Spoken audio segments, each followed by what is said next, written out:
الفرق بين البنات والولاد لما يطلبوا الواي فاي من بعض.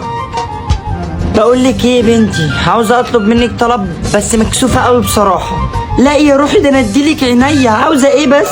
بصراحه كده انا الباقه بتاعتي خلصت. يا نهاري، صاحبتي انا ما معهاش نت. تاخدي هوت سبوت مني ولا اقول لك هتفتح لك الواي فاي بتاعنا؟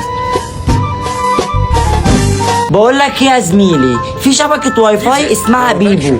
تعرفش بتاعت مين دي؟ ايوه يا ابني، دي بتاعتنا، بندفع لها 140 جنيه كل شهر. طب خد يا اسطى افتح لي واي فاي. ايه؟ هو انا ما قلتلكش الباسورد مع اخويا الكبير اللي في الجيش بيحارب دلوقتي؟ بس انت ما عندكش اخوات. هو انا قلت اخويا؟ ابويا، انا قلت ابويا. بس انت ابوك ميت. ايه ده؟ احلف. يا ابني كنت بهزر يا ابني. الباسورد مع مرات اخويا الله يرحمها، وهي دلوقتي في الجيزه بتشتري لبن نيدو عشان ابنها بيرضع وعايز يسافر المانيا.